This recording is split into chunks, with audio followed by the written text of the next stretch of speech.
ăn rồi ทุกคนรู้ไหมตั้งแต่มาอยู่ที่เนี่ยกินข้าวหมดเยอะมากอาหารอร่อย เอาเบียร์ เพราะถึงมือทำอาหารอร่อยมาก หืม น้ำพริกคือกันที่รักทำได้อร่อยมาก ไหน ทุกเมนู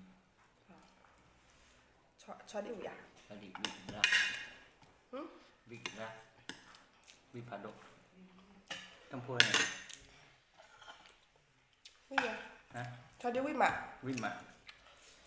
วิติเต้ วิดปัตเตอร์ลอ สวัสดีลาเชฟวิตปัตเตอร์ เนี่ยตัวลาเซบอวิดปัตแล้ว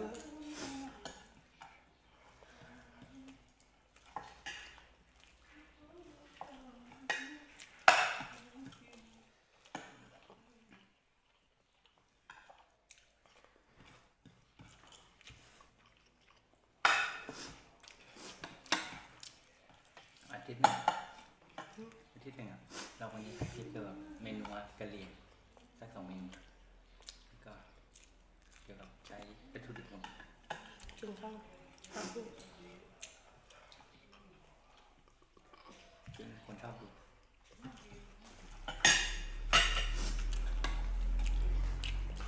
เมนูพี่นี่ครับ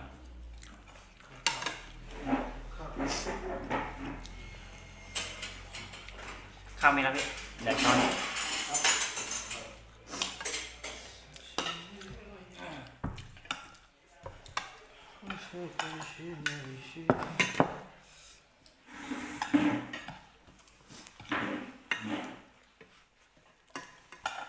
เป็นไงจ๊ะคือ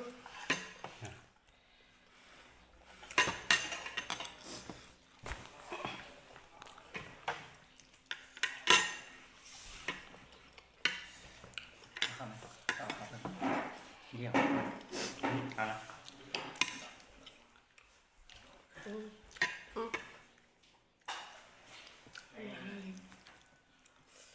เอาเลยเอาเลย ยี่เคยหล่นเลย มีเล็บๆเราแมงกะพรุนหน้ากระเพาะด้วย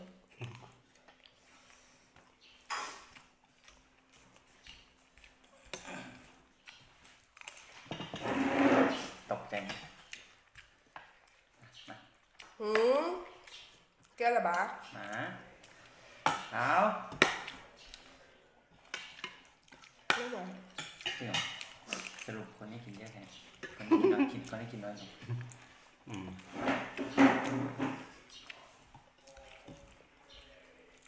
ชื่อน้องเขาอะไรรู้ป่ะหรอ มันจะหรอ ปลาทูไฟสด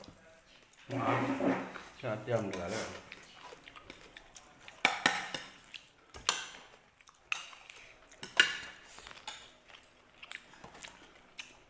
ทำเดิน นี่ครับน่ารักบัวเชียวนะเจ้าตัวใหญ่น่ารักบัวเชียวผู้ใหญ่นี่มันเนาะโอ้ตัวตาเชิญเนี่ยว่าเชิญยัง แล้วใคร จะขึ้นจะเขี่ยวอ่ะมันเอ๊ะเกินอะไรเพราะอะไรไม่เขี่ยว กินรู้ที่บ้านยังไง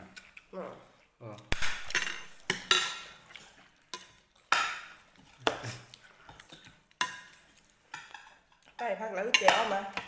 อย่าเอาเหม็นแจ้หรอ เยอะ อยากกว่าจะแต่รุ่นอยู่กับแรกขึ้นกระดาษ อย่าโน้ตไปตัว จ้องเหรอจ้อง อยู่กับแรกขึ้นเรื่อยเลยแม่จ้าเตือนด้วยเฉยแย่คือเลย เขาบอกอะไรเนี่ยอย่าเล่นมามีบุญเราบุญ4 กิโล เมื่อก่อน จะกระเบิดเนี่ยเพราะ4 กิโลได้กิโลเดียว อะไรหรออะไร อะไรครับอะไรมา